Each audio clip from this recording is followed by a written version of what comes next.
Hello and welcome to the General Mob Funnel, a highly productive overworld-only general mob farm for Minecraft Bedrock Edition. The farm I'm showing in this video is designed for simulation distance 4. It produces almost 10,000 stackable drops per hour, including 21 stacks each of bones, arrows, gunpowder, and string. It will also take you from level 0 to 30 in just over 5 minutes. There are 5 things that make this farm so effective. The first is the funnel shape from which it gets its name. I originally used the funnel shape with cascading water for my drowned farm. But for a general mob farm, a layer of scaffolding between the water and the spawnable blocks allows land mobs to spawn.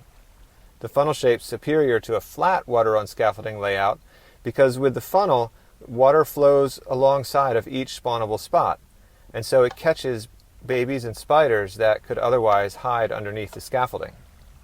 Now, to give credit, the water on scaffolding mechanic for mob farms was discovered by SAC, and Rufus Atticus suggested applying my drowned funnel layout to make a general mob farm by using the scaffolding.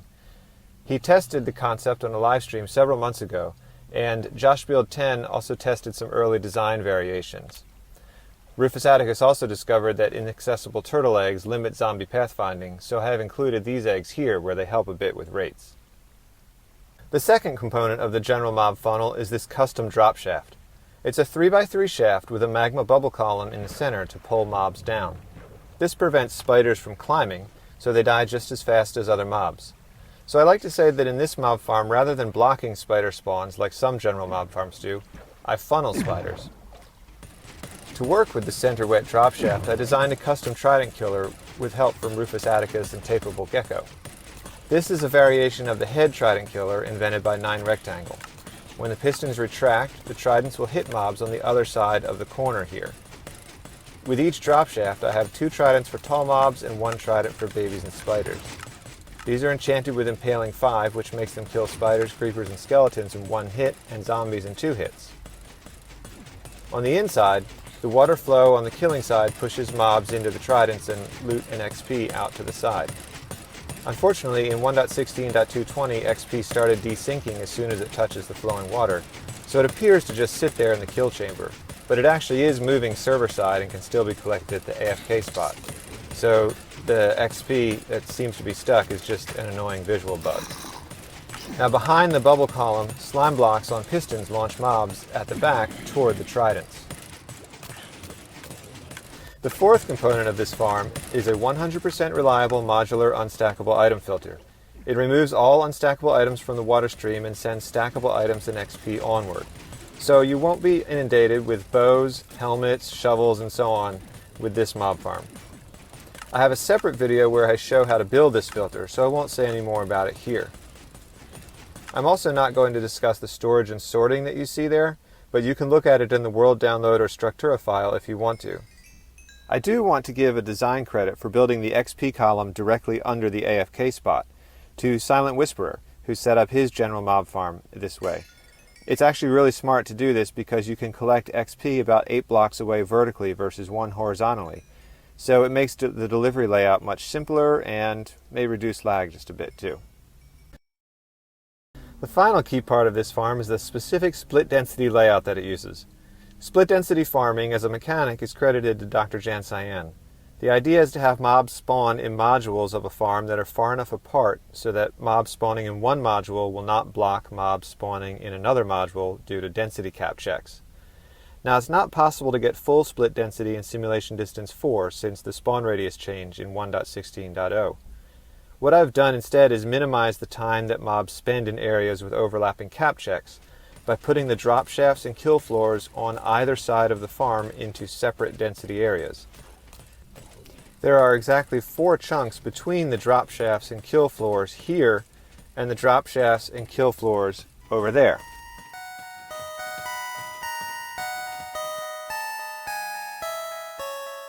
To build a general mob farm, you'll want to find a place that's not a snowy tundra or a river, because those biomes do not spawn regular monsters.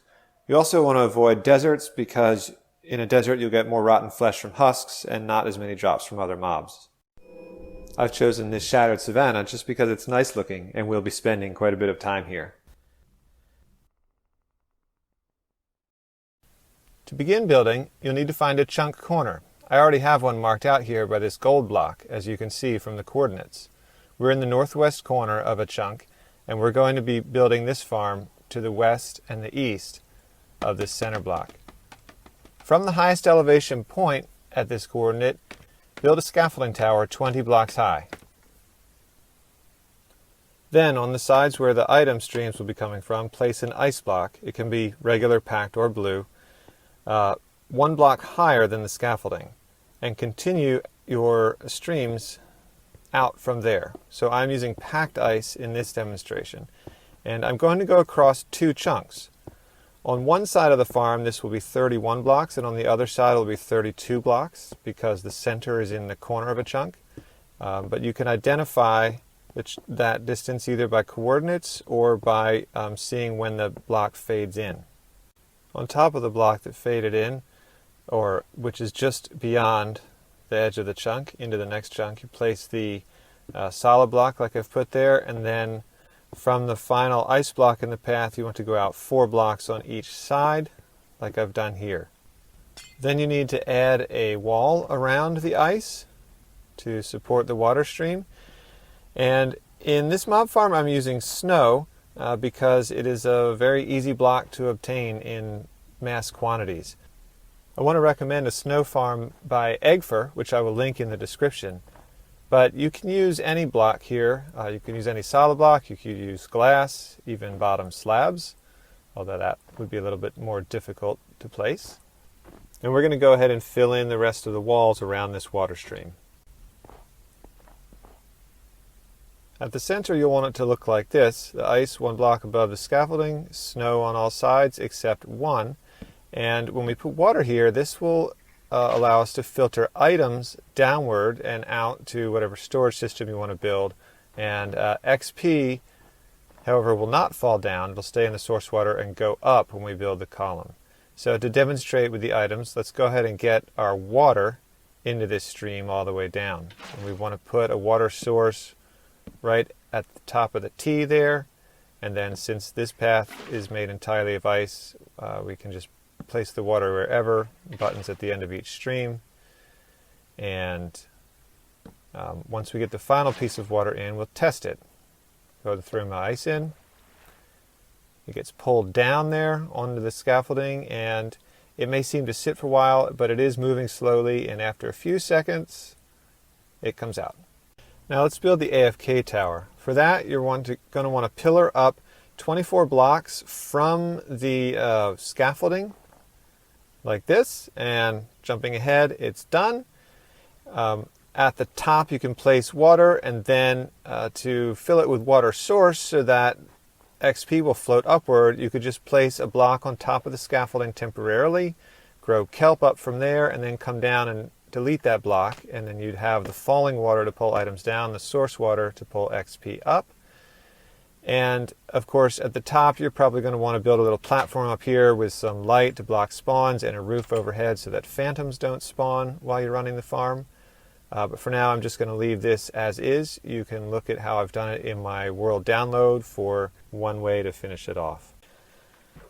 We'll head back to the end of the water stream now to work on the Trident killers. We're going to start with the kill floor on the same level as the walls of the water streams. We need to go 4 blocks off the end of each water stream. I counted 1 too many there, so deleting 1. And then turn and go 4 blocks in the direction away from the center of the farm. That's going to give you a 4x4 area that you can fill in with solid blocks, just like that. Then on the side of this floor orthogonal to the water stream, we're going to put 2 rows of, I'm using melon blocks here, but these could be glazed terracotta or obsidian, blocks that will not move with slime blocks. And then 3 slime blocks across what we could call the front of that space. I'm putting a snow block there for the piston later, but then we'll put the magma block here in the center, and on the far side from the AFK we want our 2 stairs. Then let's fill in the rest of the first layer of the wall around this kill floor. Once we do that, we can place water on the magma block where the bubble column is going to be, and then waterlog the 2 stairs, and that will give the water flow all in the direction of the exit corner of this little space. You can see the water at the back is not flowing the right way, but when the slime block move, the water will flow back and then the mobs will be pushed forward by the slime. Okay, here we're going to go ahead and now attach the circuit to move the slime back and forth. We need a sticky piston, torch on the side, solid block above that, repeater, and this repeater is going to be on full delay.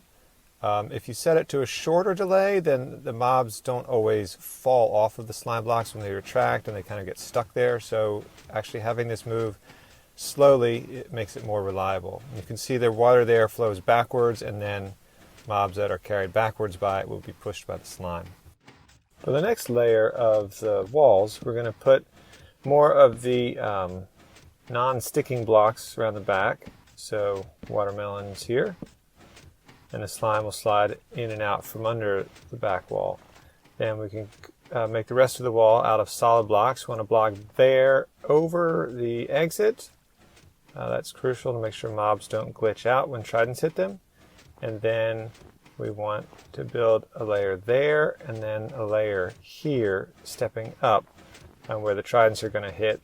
Then go ahead and cover the top of this with another layer of solid blocks for a third layer of the wall. And that is our kill chamber.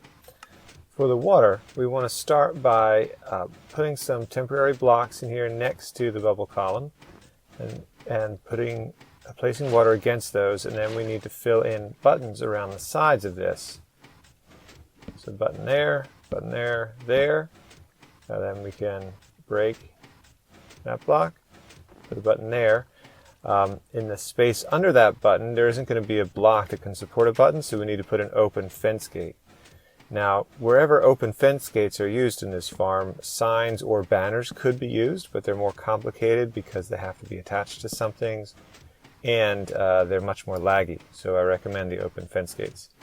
There's your bubble column in the kill floor, and next let's put on the tridents. Over here on the outside, we'll start with the lower piston and first place some dummy blocks so that we can align it.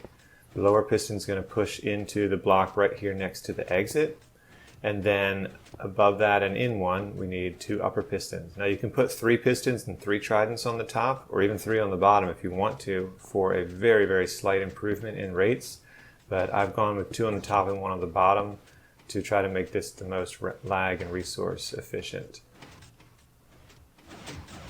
So the circuit is just like this, simple clock circuit. Getting those pistons going as fast as they can, and then we will throw the tridents into them.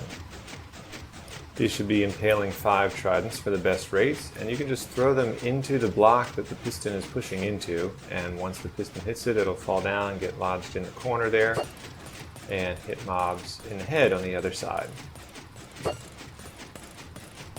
And one very important thing not to forget before we finish the trident part here is to put the repeater on the exit to block baby zombies from getting out. It is just high enough in a collision so that they can't get under that block. Now we'll give this a test with a couple of mobs.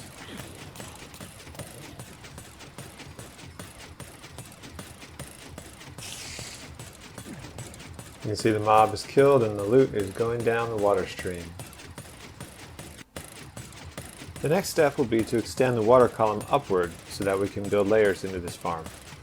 To do that, we'll put solid blocks up the side like this. You'll go 7 blocks for each layer of the farm, and then a ring of blocks around the drop shaft. These blocks can be solid, although the rest of the spawn floor will have to be ice. The ring at the center of each floor can be solid blocks like this.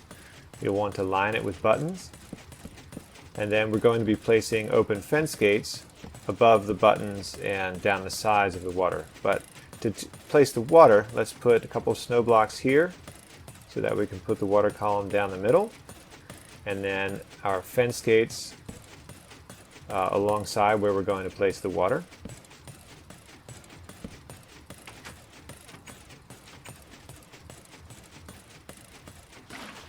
So right now that's falling water, so it doesn't spread out to the sides. We're going to want to put the fence gates along the sides of the water before we convert it to source water so that it doesn't spread outward and make a mess. So you can place the fence gates right up the line of solid blocks like this. And I'm just being picky, making them all face outward. They don't have to face any particular direction. Once you have the fence gates in place, delete those blocks, and when you do the other sides, it will look like this.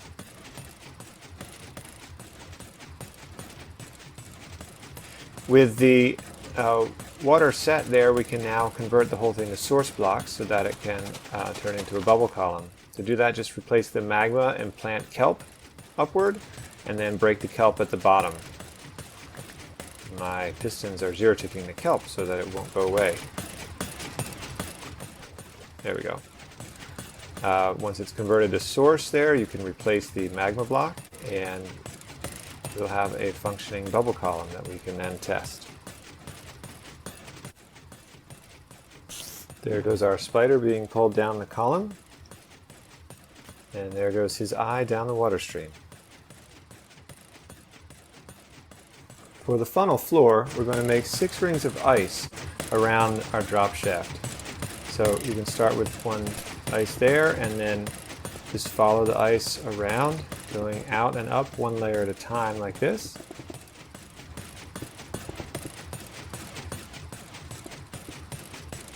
And once you have 6 rings of ice, it should look like this. Now we can begin to make one more ring for the wall, but this time you're going to double it so that you have a 2-high ice wall around the outside.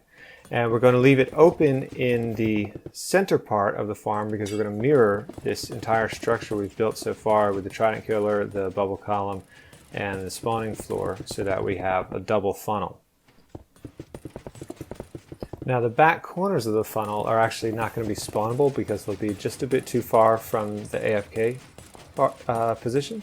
So if you want to fill them in like this to kind of give your farm the shape of the spawning sphere, you'll just take out those corner blocks and do it like that. And then you want to raise up the one bit of the floor there in the corner just to help with the water flow. After that, we can put on slabs along the sides to prevent spawns on top of our wall like this.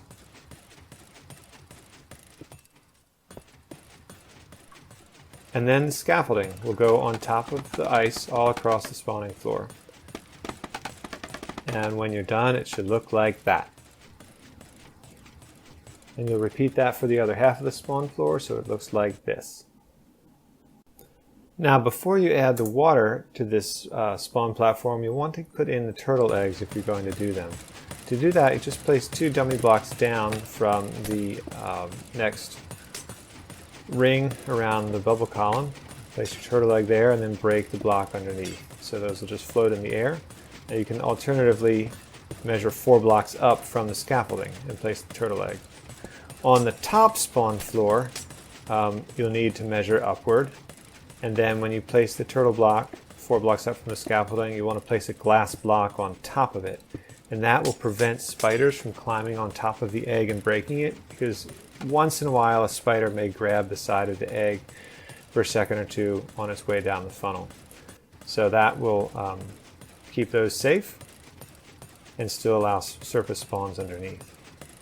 Then to do the water, start with the side toward the AFK and just place water sources all along the top of the scaffolding. Don't point at the scaffolding or you will waterlog it, but point at the ice behind. For the corners, you can do this little trick I'm showing here. It was invented by Rufus Atticus to get a corner water flow without placing water a block up, which is the other way to do it. So then continue to fill in all across the back this way.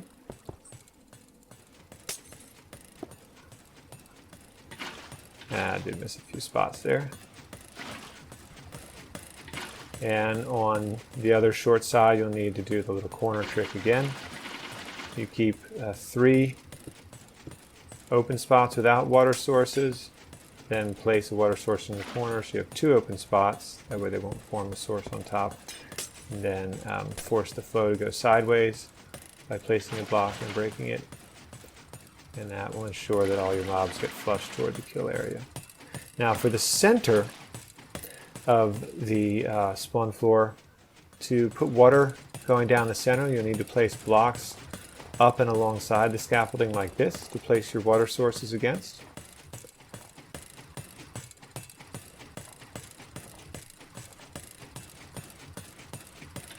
And when you break those blocks, the water will flow down both sides. Now you may notice that when the water flows down both sides, it's actually still in the middle. And you might be concerned that mobs will get stuck in the middle where it's not flowing toward either side. But actually, because mobs spawn on the corners of blocks, the northwest corner specifically, they will always spawn in a flow one direction or the other. So this layout will catch all of the mobs. When you repeat this floor 3 more times, you'll have a farm that looks like this, and this will max out the rates with the 4 floors, 17 by 33 spawnable area. The next thing this farm needs is a roof to reduce the light level so that you get surface spawns at the top all day long. And to do that, we want to put ice over top of all of the spawnable spots of the farm and buttons on top of the ice. And then from the ice, we'll go 5 blocks out with snow on all sides so that the sunlight coming in from the side will be low enough light level to keep this spawnable area dark. The completed roof will look like that. And now we're able to turn it to daylight and check for spawns inside. Right away we get a group of zombies making their way down to the killers. And this side of the farm is complete, except for one thing, which we do also now want to spawn proof along the water streams and around the Trident killers so we don't get mobs spawning where they shouldn't and slowing things down or messing things up. So to do this, you can put a regular torch right there at the center of the 2 Trident killers. That will light both sides of the water troughs, but torch to the side is good insurance. And then one more torch on the back. You need to make sure the light level next to any ice block is less than 12, so we don't want to put torches too close. And along the back, I like to put solid blocks in here, just in case anything tries to spawn on top of this piston mechanism. Then coming down the water stream, if you just put 1 torch at each button, alternating sides, that will keep it bright enough to prevent spawns. And there you have the complete side of the farm. Duplicate this on the other side, keeping in mind the 1 block difference in distance that I talked about earlier in the video, so that the kill areas are both aligned 4 chunks apart, and you'll have a very productive farm. I hope you enjoyed this video. Happy building. Have any questions? Drop me a comment below.